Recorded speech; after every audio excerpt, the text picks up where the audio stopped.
Well, like the saying goes, ain't nothing to it but to do it. Cue the music. I do wind up getting a microphone about halfway through this video, so it's pretty bad for the first little bit, but it gets better. I got no microphone. It pooped. My microphone shit bad. Stop swearing. Damn, it pooped. My microphone pooped him.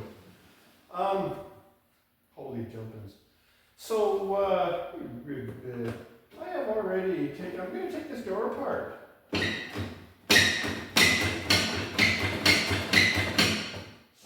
dodges. I don't like dodge. You can't hear me when I mumble it, can you? That's good. Let me tell you something. I already took the other door apart, and that's a good time for there to be no microphone. There was, you would have, if you had any respect for me, you would have lost a good portion of it witnessing me pulling that door apart. Damn dodges. It's ridiculous. Anyways, so I'm gonna pull this apart.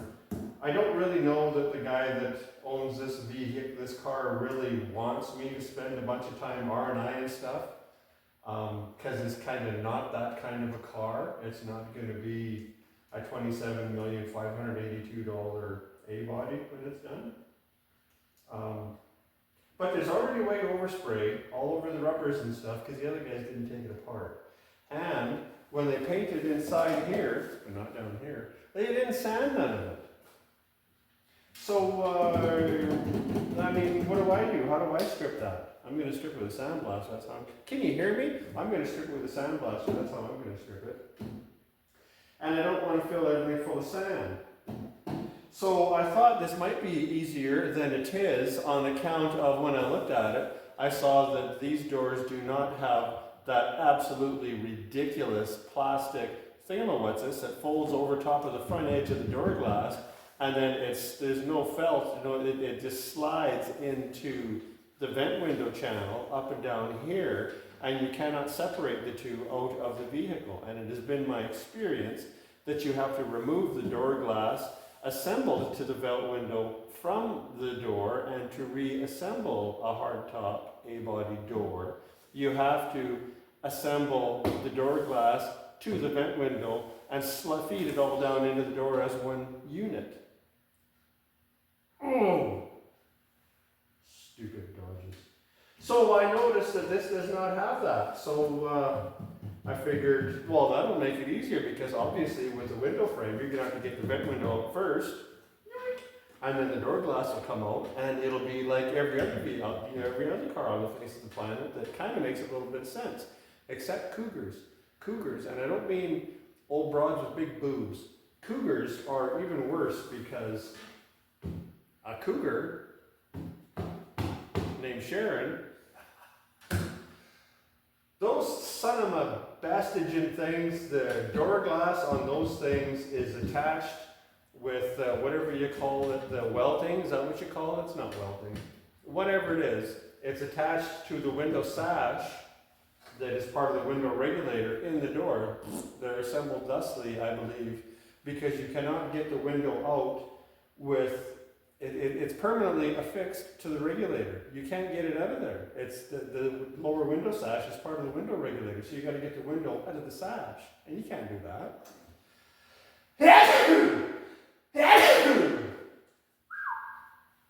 So they're even worse. So anyways, here, I'll show you what's going on over here. So this is the first door I took apart. He brought me a different door to use that doesn't have this. But the other door that he brought me to use looks like it was leaning up against the wall in a barn, and a horse got in and got cranky and just kicked the living piss out of it. So, I mean, probably better off to... He brought me that door because we figured maybe I would just cut this lower section out of that door either to repair this door or fix all the dents in that door. And I said, well, but he doesn't really want to sacrifice a door because... A-body sedan doors are apparently not an overly common thing because nobody wants an A-body sedan, I guess. You know, a weird thing, maybe you can fill me in on this. All three edges of this door, I don't know if you can see that line down there. I know you can see that line down there. Look at that line going down there. And then there's a similar line running along here. And then back here as well, there's the same line.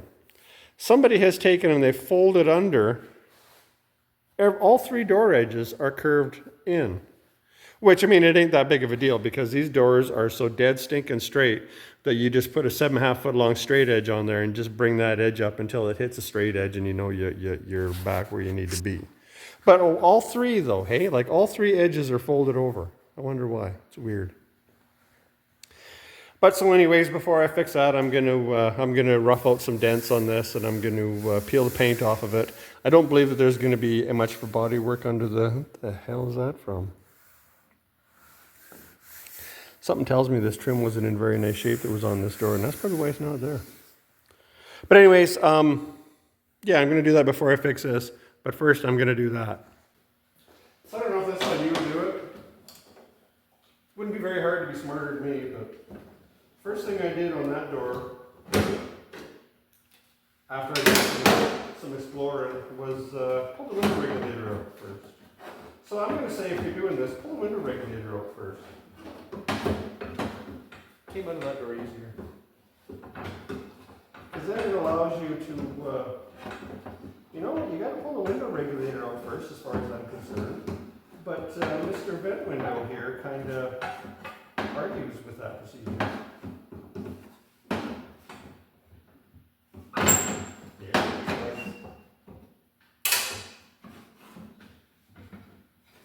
Everybody's tight.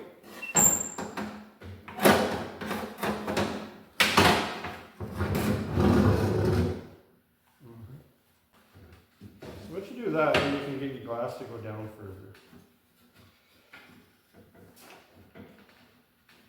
Which is going to make it easier because you got to get the, you know, you got to take some of the things off of the stuff.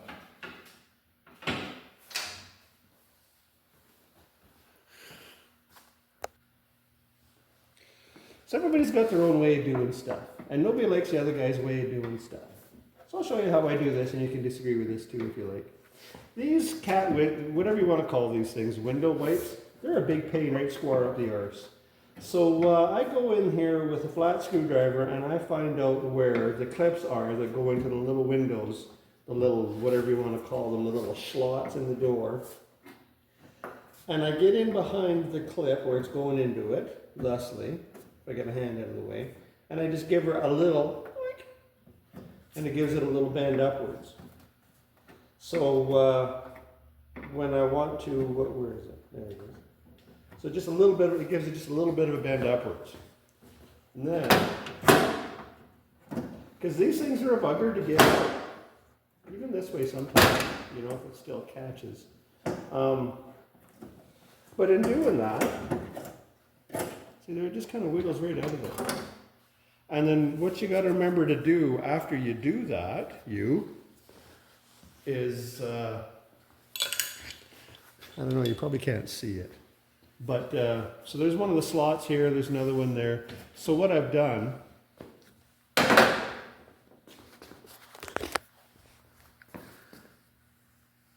see the little slot there? So what I've done is I bent that up. Some of them, see, you can see there that it's bent, right? And it's bent there, that one. Ooh, there you can see that one good. So now what I do, once I get it out, is I'll take a screwdriver, and I'll set it in on that bend, and then I will hit the screwdriver with a hammer and sink that bend back down. Do that right away because you'll forget. And if you leave this until you paint it and then you go to put your new strips on and they're rattly, you don't want to be smashing stuff on the paint. Maybe somebody else has got a good way to do it. I don't know. Like I said, nobody ever likes the other guy's way of doing stuff.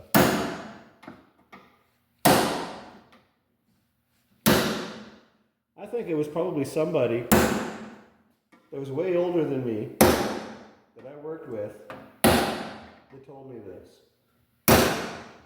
That's it.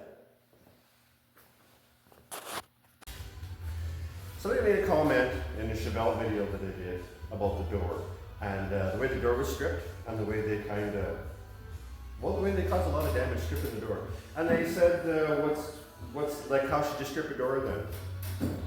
Well, that's one of them things. I still got no microphone, sorry. It's another day and I still, whatever. There's a lot of ways to do it. You can, what I prefer to do myself, so grinder, yeah. I put a choker on the end of my grinder so I'm not always going top fuel. Pad, this is a fairly hard pad. I prefer a softer pad, but I couldn't find one, and this is what I got. And I got a stick of 80 grit on here. It's Velcro. Whatever. If you don't got one of these, you can take, you know, your little, they call it an orbital sander. You know, it's the kind where it's got the ball on the end of it and then the handle, and you plug your air line in, and then the pad swings around, and it's got the little weight around it that cleans the end of your finger right off if you hit it with that weight that's spinning around there. I don't have one of those sanders. I've had quite a few. I don't have one. If you take that sander and that little killer weight spinning around there that orbitals around that thing that busts your finger, takes your nails clean off. If you take that, and there's a certain way that you can hold the shaft, hold your shaft that's running your pad, and then you can take that weight, and that weight is usually oblong that spins around there. You can rotate that weight, and what that does is that locks that little weight into the shaft that's spinning the pad. So now that turns it from orbitaling to just spinning. So now you basically got a grinder, but it's only this big around. So you can do the same thing with that. I suppose you could do it with a Makita or with your rechargeable DeWalt, because that's what the world revolves around now, is having rechargeable DeWalts. I don't know. I don't use that stuff. I'm old. I mean, this is. But the biggest thing though is like that Chevelle door. I believe that they probably used, I don't know what you call it, a flapper disc or something. You know, the kind where it's 1,000 little grinder discs on there. And I've never used one of those, but I'm guessing they got to be fairly aggressive, because if people do the amount of grinding you see people doing with them, they got to be fairly aggressive. So the key with this thing is to keep it pretty flat. Don't go a million miles an hour, and you can strip it down evenly. And with the sandpaper, you're not going to, I mean, you can dig the holes in it like we saw in that Chevelle door, but you got to be doing it to dig those holes. If you just let the paper do the work for you, it might take you 5 minutes longer to strip this door down than it would using the big holdy G's. Well, I guess that's it. You don't got that kind of time, then you don't got that kind of time. What this is done here, this isn't me stripping it. This is me addressing before I strip it where I'm going to be having to do body work on this door. So this is a grinder with, I don't know what was on it, 50 grit, 40 grit, I don't know, a grinder disc on here, so it's a lot more coarse. And this being 80 grit, when it's stripped, I'll be able to differentiate between the two. You know what I'm saying?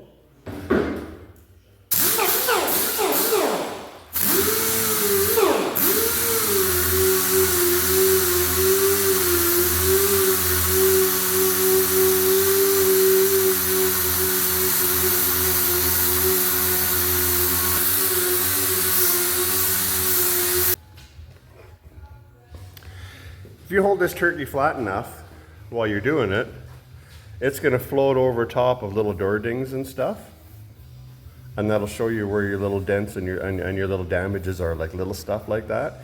In the white paint, like I had a look at this in the light, and in the white paint you could just barely make those out. But if you let that guy go flat over there, as flat as you can over top of there, like it just floats over top, and it'll leave paint into the little low spots. Okay? Okay?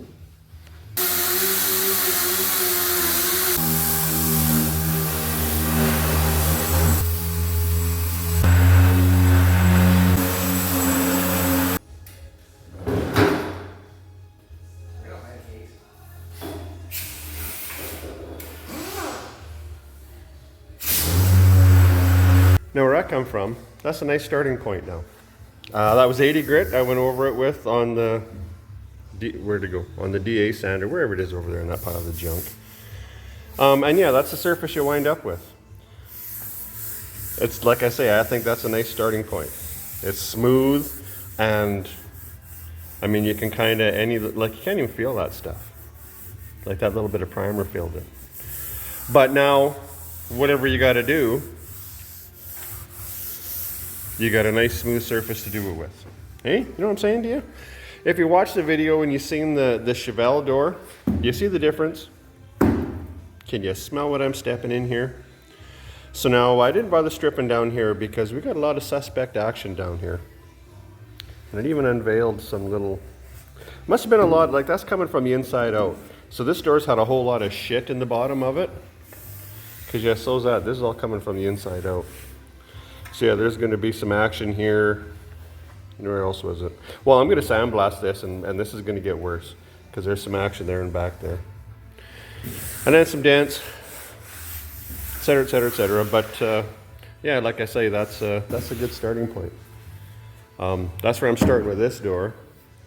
That other door is already in primer, and I'm probably not going to like what's going on underneath their primer.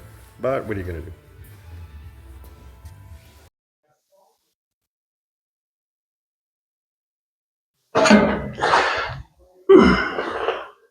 All right, where are we? It's a few hours later now. Say what you will about Amazon and online shopping and stuff, and I'm okay if you're against it. But my microphone pooped yesterday that I was using, and I ordered it an hour ago yesterday. Can you even see me? And it got here a few hours ago, and I live out in the country. I got a little email, a little boop on my phone saying I'm here, and there it was at the end of the driveway in a box. So, like I said, if you're against it, that's fine, but I'm all for it. So, anyways, like I said, it's been a while. So I've been outside and done some sandblasting, as you can tell, inside as well, and it's reared its ugly head here and there, and I knew it was gonna, so that's okay. So I'm cutting a piece here for here, and then I got some old strip scraps, and I'm just gonna put a strip in. Like this, all this is, it's just some shit in the bottom of the door, and it because it's nice here, and actually I can see pretty good on the inside of the door because there's access holes here and there, and this stuff it's all very localized. So the majority of it's coming from the old undercoating that's on the inside of the door, I reckon. So anyways, I got a hunk of metal here that I'm gonna fashion a piece for here, then we'll weld her in there, and then like I said, I'm gonna put a few strips in the bottom. So here's a little something that you may not know. So these, the red-handled, these are right-handed shears, yeah? You cut them and they're designed, I believe the reds are right. I don't know. Anyways, yeah, I'm sure because they want to inherently curve off to the right when you're cutting, they kind of pull that away. And I got to cut to the left. So if you take your right-handed shears and you turn them upside down, well, now they want to go to the left. So you got to buy 10 different pairs of shears, or can you just take your right-handed shears and turn them upside down? Or take your left-handed shears and turn them upside down and they'll go right. Eh? Because I just done it. I should have showed you. Whatever. I'm telling you though. A lot of people, when they do this kind of stuff, the big famous guys on TV, you see they'll smear the whole damn world up with blue dye, and then they'll scribe a line in the blue dye. Oh, and everything just be so precise. So precise. Oh my gosh. Sharpie.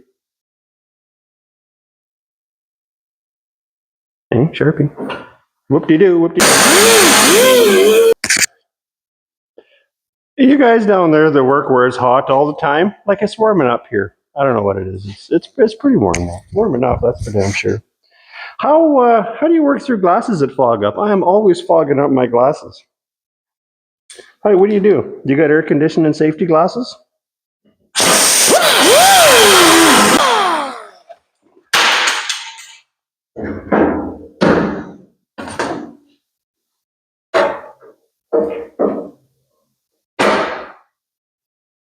If your patch falls through, you've done a good job.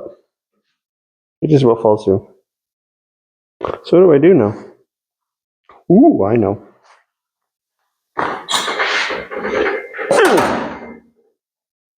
I'm not going to weld this in today. I was gonna, but then I just got to thinking, I just use some black rust paint on the insides of this kind of stuff. I don't use weld through primer on everything. I use it here and there But for big stuff like this, I just paint the backside of it with some rust paint. And then, anyways, I'm going to do a little bit of painting here this afternoon. So I don't want to cut out anymore, and I don't want to do any burning with the welder because I use a crossflow boost. So whatever gets in the air out here, I pull through the paint boost. And a lot of times, especially these little guys, I don't know for sure what these are made out of that I got here. Who makes these? Carborundum makes these ones. They probably were carborundum too. In the past, though, in other places, I've had problems where I've worked in a shop. Am I done low enough? And I've been in a booth painting while somebody way over yonder started cutting with one of these. And all of a sudden, halfway through my paint job, I started getting fish eyes. And it wasn't only one example of that. So, in the same situation, more than one time, and it was due to somebody using a cutoff wheel or due to somebody welding and then lighting up a little bit of undercoating or a little bit of paint or something, and something in the fumes as it goes through a cross-flow booth and it pulls that contaminated air across your paint job. Boop, boop, boop, boop, boop, boop. It's not good. So I'm not going to do that. So there's some other stuff here that maybe I'll start taking the hood apart or something. Whoop-de-doo. So I don't know if this is going to be the end of this video or if all of a sudden, boop, after me saying all this, I'm going to be doing something else. I guess we'll see in a second. Well, it is in fact tomorrow. It's sketchy. So I got a thing going on here already. This is this is 2 rounds, we'll call it, of welds. I made this piece and I put her in and I put some corner tacks to hold it in place. And then I've gone around twice now. And I haven't cooled the welds on this one. Depends on where you're welding, if you cool them or not. Sometimes it does something for you, sometimes it doesn't. But what I'm running into here already, now this is curved and I curved this piece over my knee and over whatever. And it was a good piece. Now I've only got this many welds in. And this is the kind of stuff that people don't talk about. Nobody seems to tell you about stuff like this because, I mean, this is what's going on here.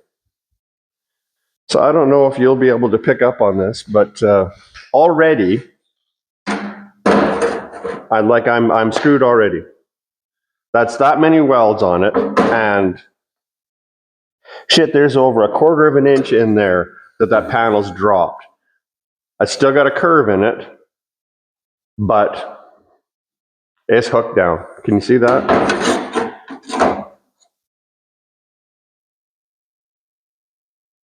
Here, look at that. See what I'm saying to you? So the only thing that I can do, where did I just put you? The only thing that I can do is, luckily, right here on the inside of the door, there's a hole.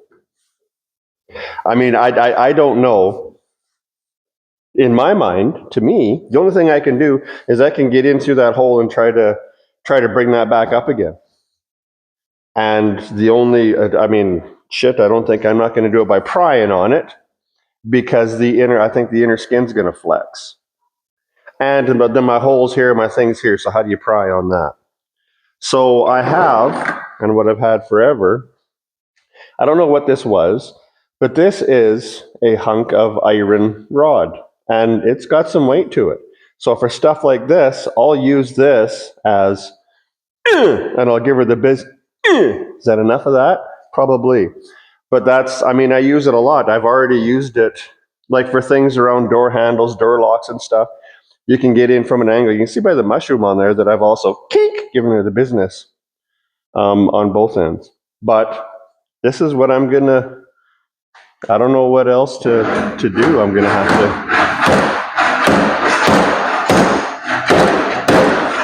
come in and I'm gonna have to kind of brutalize it a little bit to try to bring it up. Because the more, check stuff while you're doing it. Because the more welds I put in this, the worse that's going to get. And it's going to wind up being in there 1/2 inch. And once it's locked in around and hardened all the way around here, you're never going to get that out. Well, you might, but it's going to be a piece of shit when you're done. So that's what I'm going to try to do. I'm going to whack at it a little bit here. And then if I do something, I'll show you. Okay, I settled on something here. What I done, I bought, I don't even know how many years ago. I'm going to say At least 15 years ago now. Shit, yeah, it's got to be 15 years ago. I bought off of, I think it was Facebook Marketplace. I got a whole drawer of PDR tools that I bought off of somebody who bought them. I don't even know why the guy bought them. He told me he used them once, take one dent out. They were stupid. He didn't like it, wanted to get rid of them.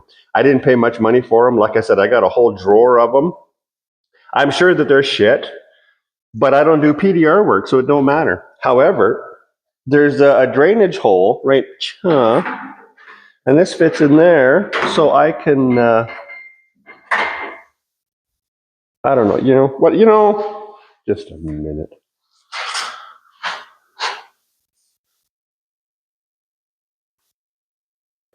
So now I don't know if you're going to be able to see this.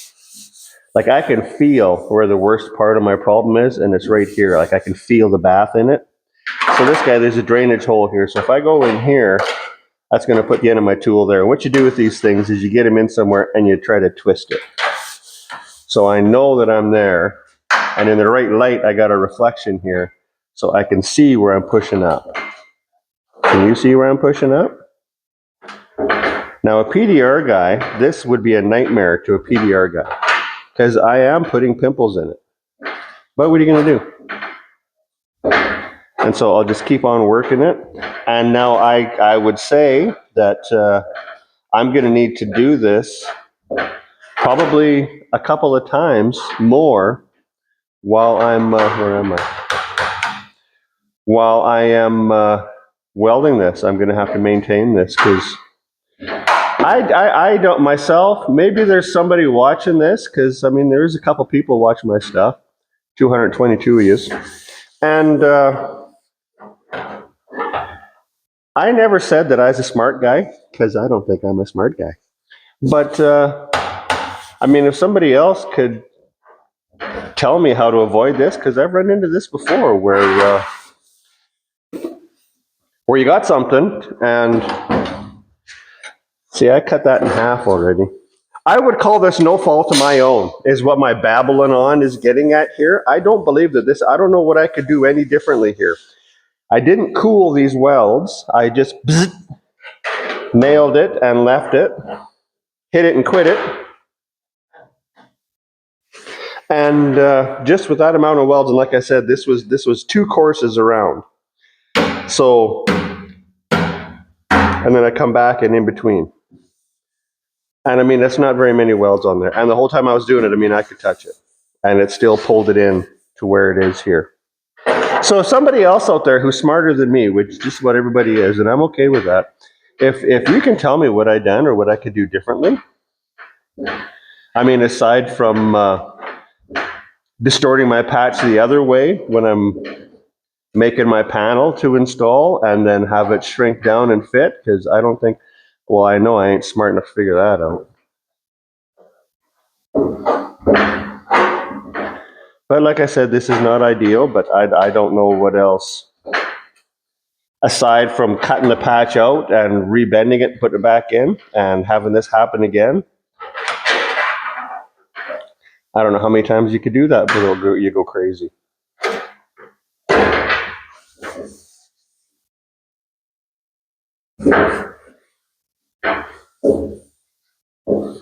Yeah, I can still feel.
That's it.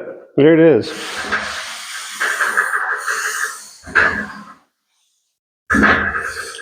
I wouldn't call this a rust-free door. I would call it a rust-repaired door. So there's a whole bunch of body work left to do on it, and I ain't doing it in this little situation we got here. So that's it. I just sold.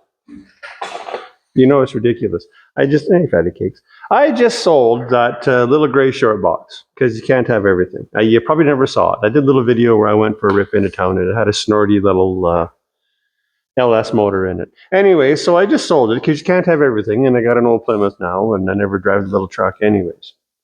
Holy hell, did I take a beating on it? You know, where'd you come from? Ow, ow, ow, you're sticking a hole in me now. Cut it out. Anybody want a big fat kitty? Here, get off me, would you? And now I lost my train of thought. What was I talking about? Oh, yeah. Buy low and sell high. That's my motto. Except I'm the guy you're buying it low from because I'm selling it low, and sell high. Well, I'm the guy that you're selling it to because I buy high. Buy high, sell low. That's me. Yes, sir. Stick one right in me, would you? Anyways, whatever. It's gone. It's and you don't care. So what I'm going to do is that's it for this. For now, I got stuff to do there. I'm not sure. Oh, sorry for scruffing up the old microdiliac there and scratching my pits in front of you. The dude come by and he brung me that, and I got to put it there. You know when people always say, "No, this will be something different." I'm just going to say something to you real quick here. You know what people always say? Always put fiberglass over top of your welds. Well, this is the way a lot of those guys weld. So you can tell the yellow is body filler, and then that gray ring around the steel, and in between all those spot welds, there's your fiberglass filler. Cut it out. Don't weld stuff like that.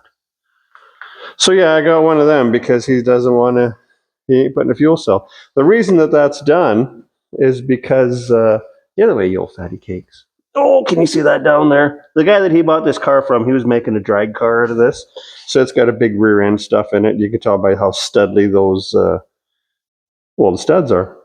So yeah, I got to do that. I still don't have a floor pan in it. He got a floor pan, and they sent him a full length pan that goes from up there to all the way back there. So we don't really want to cut that full length pan down for that, because he says he's going to probably need that pan, which means he's going to be bringing me a toilet that needs a full floor pan in it. So, but anyways, yeah, that'll be another. So that's it for that. That's it for her. And I think I am going to go and in the garage, and I am going to go sit in my old Plymouth and have a beer. So anyways, if you watched up to this point, you should probably spend your time a little more wisely. But if you did watch to this point, would you just scram?